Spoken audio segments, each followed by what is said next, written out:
Hello, Reject Nation. My name is Greg Alba. What is your name, John? It's probably Greg Alba. Well, Greg Alba and I are gonna go watch this video from wahamoho.com. Top 10 male actors with iconic voices. One of our Patreon reward tiers is whatever you request, we must definitely do, whether that be a video discussion or a reaction, which is most likely what you will request because it's us. We have to do it. We are your reacting monkeys. This was sent over to us by none other than Andrew Hayes, and I want to make this clear really quick. Andrew Hayes has a movie review YouTube channel, and I'm telling you, this guy is very good at reviewing movies. I am not just saying that. I am saying that because it is true. So go check it out. And tell you what, Andrew, there's going to be a link in the description box. He's very good about it, and when you're in California, you're going to come on this channel. Greg, shut up. I'm sorry. Let's watch this. Bet you Morgan Freeman and Schwarzenegger and Alan Rickman. These voices, it'd be hard for these gentlemen to prank call anyone. Keith David, maybe? Are a very particular set of skills. Welcome to WatchMojo.com, and today Rickman, we're counting down Like our in Jungle. picks for the top 10 male actors Vincent with Price. iconic voices. Clint. The old house crap. Christopher Walken. Aye. This storm will finish. For this list, Arnold. we're looking at those male celebrities Jeremy whose Irons. voices are just about as notable as their filmographies. Phased plasma rifle, 40-watt range. It's just what you see, pal. Whether I they forgot sound Dick Miller imbued was with in the that. wisdom of 1,000 sages, or like they're ordering a raid on a neighboring village, we can recognize them instantly. You mean you eat other people's lunches? Stop it! Number 10, Al Pacino. Pacino. Here's a man who likes a little volume with his monologues. That's gonna make the difference between winning and losing. Between living and dying. It seems that his voice has evolved over the course of his career, as has his penchant for yelling in most of his performances. Hey, you, mate! Not that we're complaining. There's really only one way to give a motivational speech to your devil spawn, or to declare your intentions while holding an automatic firearm. Say hello to my little So friend! sick of that line. Yep. And a whisper just ain't gonna cut it. I cared about what he wanted, and I never judged him. Why? Because I never rejected him. In spite of all his imperfections, I'm a fan of man! Number 9, Arnold Schwarzenegger. I love this movie. Shut up! Shut up! Shut up! He's the Austrian brick house with a voice that won't quit. Come on, kill me! I'm here! He's just so funny. Isn't he? In fact, his voice pretty much made the whole I'll be back. line from The Terminator as memorable as it is. And let's not forget Yeah. how much his accent lends itself to awesome movie moments. Who is your daddy, and what does he do? Who doesn't like to see former bodybuilders yelling about tumors with a bunch of kindergartners? We love it. It's not a Might tumor. be a tumor. It's not a tumor. Number 8, Jeremy Irons. What you want me to say? But I'm sorry I saved your life. Yes. His voice epitomizes that of the distinguished English gentleman. And given his classical training in Shakespeare, it's probably not that far from the truth. Actually, it's largely a matter of nerve. While he may make us want to bust out some Earl Grey, let's not forget that he killed Simba's dad. Long live the king. It's all fun and games at cricket until somebody is plotting to have wildebeest A lot trample of their British brother's jokes here. I'd Aha. hate to be responsible for the death of a family member. Wouldn't you agree, Simba? There it is. Number 7, Alan Rickman. Due to the Nakatomi Corporation's legacy of greed around the globe, they are about to be taught a lesson in the real use of power. You will be witnesses. You may remember him from when he and some German friends tried to take over Nakatomi Plaza in Die Hard. Tried. My own spells They did. against me, possibly.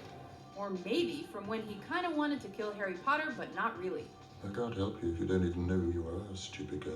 He also managed to put that British baritone to good use as a crotchety caterpillar in Tim Burton's Alice in Wonderland. Crotchety? But you're much more hurt now. In That's a fact, word. You're Yeah. almost Alice. But really, crotchety. who could play a disaffected hookah-smoking larval insect better? I'm Alice Kingsley. Alice, at last. You were just as dim-witted the first time you were here. You called it Wonderland. Number 6. Ha ha ha, Vincent Price. retcon. And whosoever shall be found without the soul for getting down must stand and face the hounds of hell and rot inside a corpse's shell. Michael Jackson knew what was up when he had him do the voiceover for Thriller. Hey, Vincent. Not to mention, his reading of Edgar Allan Poe's The Raven seems like the poem was written for him and he was born to read it, with a dark and definitely creepy delivery. That he saw my wife Lenore within these walls. Is it true, sir? Have you her soul in bondage? His is a voice that could lure you quietly to your death, while you're too busy being captivated by its coolness. It's like a goth siren song.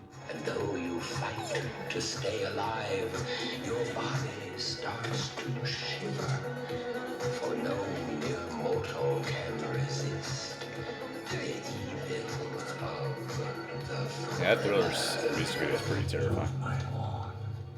Number 5. Yeah. Clint Eastwood. Off my Who lawn. knows how you come across somebody once in a while that you shouldn't have with. That's me. If someone would breathe life into a weather-worn piece He's of so tough cool. leather, that piece of leather would probably sound like Mr. Eastwood, with a voice that has evolved over the years to sound Dang, like he he was so gargled with sexy back sandpaper then. for fun. There's that like you 5 feet high in Korea. Use you for sandbags. There's no mistaking that Dang. this old cowboy means business. And if you couldn't get that from his gritty vocals, then maybe his perpetually furrowed brow can help you out. You see, in this world, there's two kinds of people, my friend. Those with loaded guns, and those who dig. Number 4, Sean Connery. Where in the world are you, James? Well, I've just been reviewing an old Damn, case. he put that shirt on pretty quick. So I'm an old case now, am I? In one hand. The office. He was your mom's and or grandma's favorite sex symbol. Ah, you playing didn't have to be everyone's cut favorite back secret then. agent during Nope. the 60s. Bond. James Bond. It's easy to see why, with a decidedly Scottish lilt that is both charming and enviable. Mr. Smith and Wesson. You've had your sips. If a glass of whiskey could talk, he'd probably sound like this guy, and we'd be fine with it, except when he's trying to bark out orders on a Russian submarine. You Paroshki. Then it's just weird. Geese are over. Number 3, Christopher Walken. Two little Mice. in a bucket of Cream. It's hard to pinpoint what it is about his voice that we love so much. Maybe What it's the movie is erratic that? I enunciation. think that was Seven Did you make that Psychopaths. up? Yeah, it was Seven. Yeah. all by yourself. Or maybe it's the Queen's New York accent That's a good paired movie. with his fairly consistent tone. Prophet. Did you see Prophecy. the man upstairs, Sandra? A little. Did you talk to him? No. Well, who did, Sandra? Who talked to the man? Whatever it is, our ears can call it from a mile away. There's something enjoyably creepy about his vocal delivery. It's Eddie that from would Friends. Get a kick out of him just reading the alphabet. Have some pride in yourself. Have some faith in Jesus Christ as your Lord, and don't tell these scum-sucking motherfuckers nothing. Number 2, James Earl Jones. Hey. Gotta satisfy the Star Wars fans. Number one's gonna be Morgan Freeman. I feel like His deep it. baritone is hard to ignore. Not that you'd want to. He's voiced one of film's greatest villains, as well as one of its greatest lion dads. Sure did. His voice is so booming and impressive. It's mind-boggling to imagine that he had a debilitating stutter, let alone that he didn't speak whatsoever for almost a decade. With a voice like Whoa, that, he'd what? probably never shut up. Didn't know that. Before we unveil our top pick, Dang. here are a few honorable mentions. You can't Stallone close has the to be an lead you're honorable giving. mention. You can't close shit. Where's Keith David, you are yo? Shit. Hit the bricks, pal, and beat it, cause you are going out. I have had it with these Yeah. mother snakes on this mother plane. But if you don't, I will look for you. I will find you. And I will kill you. Captain, we've got a level 1 radiation leak. Every surface of the ship is contaminated. Simply changing the air won't do. We've got to get the men off. They never took her out for any serious date. There you go. Why? Because that's the way guys are. They laugh when you talk dirty, they think you're cute. But after a while, you get a reputation. That's it. You get no respect, friends. Come on in the house outside. There it is. Number 1, Yeah. Boom! Called Yeah. it. Called it. Oh, They yeah. made their home on the darkest, driest, windiest, and coldest continent on March of the Earth. Penguins forever has And defined they've it. done Oh, so yeah. pretty much The alone. voice. So in some ways, this is a story of survival. Somewhere between The Shawshank Redemption and March of the Penguins, he became the de facto go-to for narration. There must be a con like me in every prison in America. I'm the guy who can get it for you. Cigarettes, a bag of reefer, if that's your thing, a bottle of brandy to celebrate your kid's high school graduation, damn near anything within reason. His pleasant, soothing voice has a paternal quality That's a that great makes movie. it easy to get lost in his storytelling. Unforgiven. It's a voice that can rock you to sleep and also recount the details of a horrific car accident without missing a beat. Prison time is slow time, so you do what you can to keep going.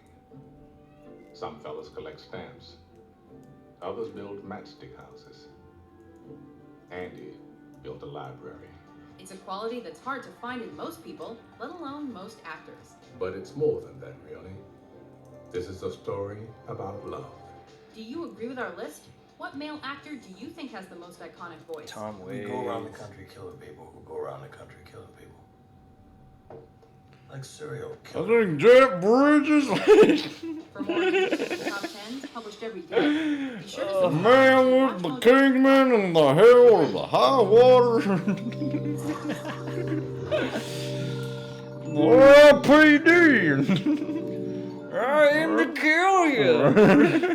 I'm in the seventh son, but I've been Rooster Cockburn for all the years since I did True Grit.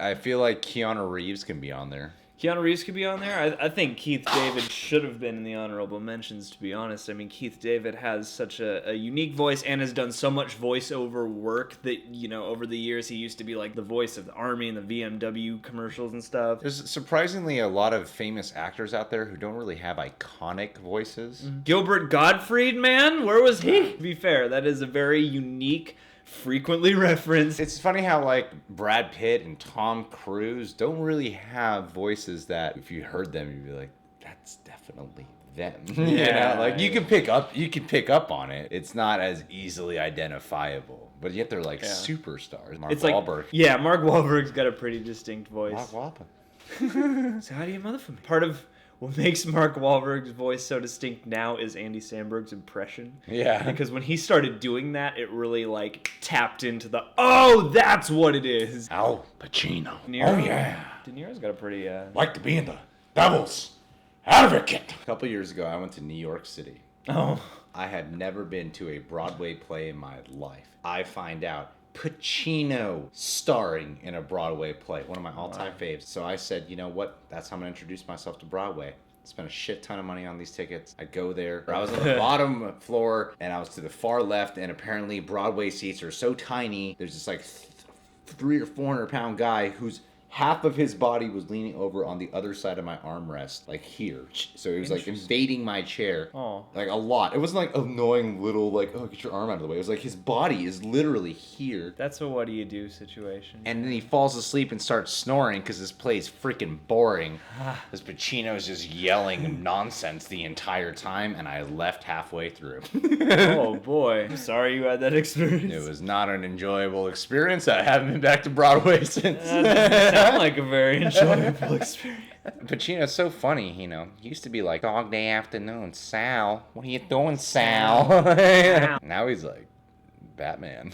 Of course, Arnold. Yeah, that's a great call. I feel like Arnold should be higher on this list. Yeah, everyone knows Arnold. And that's an impression everybody does, too. I feel like, yeah, it's a little weird for Arnold to be number 9. His voice is so distinct, partly because of his accent. Yeah, because if I were to hear iconic voices, I would also think, like, what are the most impersonated voices? And, like, Arnold, Stallone, Pacino, Walken. I wonder if they maybe put that at number 9 to, like, put a big recognizable one, you know, close to first, you know, like one of the huge ones. You don't maybe lead with Walken, but you know, you can lead with Arnold. Jeremy Irons, beautiful voice. Yeah. It's something about Jeremy Irons I just don't trust. He seems like an untrustworthy guy. In real life, you don't trust Jeremy Irons? Yeah, I've met the guy a few times. I just don't get a good vibe from him. If he was ever in the room, you know, I would look around, you know, make sure I know where the exits are. I wouldn't be like, I appreciate your work. I'd be like, I don't trust you, pal. Do you really have Bruce Wayne's best interests at heart? Maybe because he's so good at playing deceitful bad guys. Yeah, we've seen that. time or two. What? Jeff Goldblum? Jeff Goldblum was Jeff Goldblum. Jeff Goldblum. Yeah, that's a distinct voice that's hard to impersonate. Yeah, but when people do it, it's good. Oh man, I'm surprised Jeff Goldblum's not on here. He's a famous one. Alan Rickman, of course, man. He's that's a beautiful voice right there. Yeah, rest in peace. I'm surprised they didn't pull the Family Guy answering machine bit, because that's part of what really shows, culturally speaking. Yeah, that dude has a distinct voice. Yeah, I think Alan Arkin has a pretty distinct voice too. Yeah, good call. Good call. Alan Rickman. I heard he was actually just a super sweet guy in real life. Oh, it was crazy. He's kind of typecast into being more of meaner bad guys or meaner, colder, scolding kind of guys. Prim and even though he doesn't play a super faithful dude in Love Actually, he's a much sweeter hearted guy in that movie. Well, and he's more of like a regular gray character. Yeah, and I wish when he was around that he was able to play more of those kind of roles. Although if he was still around, I would have liked to have had him scold me at least one time. You know, if you ever met him, you should just like spill something on his shoes just so that you can, get He won't yell at you, but he will tell you everything that's wrong with you and what led to this terrible decision of spilling. with class and brevity. Yeah. Vincent Price, man. Vinny P? Vinny P, dude. Vinny P, he's your man. Yeah, man. Vincent Price definitely has an iconic voice that has endured through the ages. Will you do the Thriller music video for me? Sure, I will, Michael. Can't do a very good Vincent Price. You know how Clint Eastwood's considered this like amazing film director? Yet he always plays the same gruff, tough as nails guy. Gruff guy whose arc is that he eventually learns to open up a little bit. Maybe demonstrate some compassion in a way that people in his life can kind of tell it's there. I wonder, would I want to be directed by Clint Eastwood? I'm sure the day-to-day is probably I'm sure he's very different than what the characters are that he portrays. I feel like he has this gruff persona. However, just if I'm just imagining the microcosm of a set that he's directing, I imagine he probably runs a pretty pleasant set. I just get that vibe. I hear he treats his actors like horses. That's what Tom Hanks said. Interesting. Yeah, he really he treats his actors like he doesn't even say action. He's like, whenever you're ready. Oh, that's cool. I prefer action. Do it. Come on. What are you doing? Here's exactly how I want you to say the line. Now repeat it. Yeah. Sean Connery, man. Sean Connery. I've been revisiting. Actually, there's some I've just been visiting for the first time. Old Bond movies, man. No one did it like him. No. His voice is so iconic that he was able to play like Russians and Spaniards without ever even having to change it or do an accent at all. Just kept his own Scottish accent. Comes out in Bond. It does. It comes out all over the place. Yeah, he can't fully change his accent. I've come from Spain. Like, sure you did. Man, when he was Bond, it just shot. When you see that body shot, that would be the before photo. Now, yeah, you look at Daniel Craig as Bond or any other action role. Man, you got to have like an 18-pack and like 4-packs. You got to be like a bulk order of. You got to have like 6 different biceps. You become like a human spider. You have to become a bodybuilder in your spare time in order to do these action roles. Yeah. Now. Back then, I'm like, no one had it like him because he just carried himself. It was the performance, man. Sean Connery and that voice, so iconic. I wish it would come back. Well, you're in luck, man. He made an animated motion picture in Scotland a couple of years ago. Check that out. All voice, baby. I'm waiting to be impressed. I have to hear it again. That's League of Extraordinary Gentlemen. Yeah, hands down the best Connery joint. Oh, 7 Psychopaths. Everyone has a Walken impression. Hello, a cow, a bell. No, 7 Psychopaths. I really wanted to see 2 mice fell into a bucket of cream, went to Denny's, got a grand slam. I'm just a little bummed that they decided to ruin the fate of his character. I'm a very over 7 Psychopaths. Mine is like halfway. No. I try to get the gruff like valleys. Yeah. I do the very over. Oh no, mine's 100% caricature as well. There are 2 kinds of Christopher Walken impersonations, and that's how you know he's got an iconic voice, partly because there's the cartoon one everyone can do, similar with Arnold, and then there's the actual impressions. Yeah. That, my Arnold and Walken are far off. Now try to mix them. Arnold and Walken. doing? Why you doing? See, now it just sounds like Walken. I hid this watch of my ass for 2 years. Son of a bitch. It's wrist watch. James Earl Jones. Oh, yeah. Yes, he has an iconic voice. He absolutely deserves to be on CNN. this list, but something tells me Watch Mojo put them on number 2 to satisfy Star Wars fans, which is okay. I don't think it's as iconic. He's got an iconic I feel like voice. Vader is very iconic. I mean, in terms of like his performance history, I guess the thing that you think about for his voice is Darth Vader. I think of Field of Dreams because I've seen it a bunch of times. Maybe his filmography isn't quite as indicative of this. Like, not all of his roles make a point to utilize his voice, but I think his voice is super iconic, and he was the voice of CNN. But is it number 2? I don't know. I think there's a good argument for it because, again, he just lucked out with getting that rich, deep... He didn't luck out, man. I mean, Morgan Freeman deserves to be number 1. You know why? Because he built that voice. It kind of did. That's not his natural speaking voice. I saw a whole interview with him on it. I forget where he's from. I think he's from like South or something, or Mississippi. I forget where he's from. But he had a very different voice, and then when he was going to theater, he had to train his voice to speak and pronounce a certain way, and it naturally became his speaking voice over time. He just trained it to develop it that way. So with knowing that, I'm like, you know what? You had to like develop your voice. Yeah. So good for you, Morgan Freeman. And yeah, he's the master of narration. Oh yeah. The reason he's God. That's why we call him God. There's a reason I was not either surprised or upset that he's one because he is the voice. He's the voice. He should audition for The Voice. He'd probably win by just speaking. Well, yeah, this was a good list. We had a few of our own that we mentioned throughout this video. Anyway, thanks Andrew Hayes for the recommendation. You can subscribe to Watch Mojo. Subscribe to The Real Rejects. Click that notification bell. Follow us on social media. And please follow us on the Stardust app. We are part of the Stardust community now, people. We are. There's so many big YouTubers on there, but if this is your first time hearing about it, go to this unique URL link in the description box, download the app, and follow us first. Yeah. Okay? They need to know that we were the first ones to send you.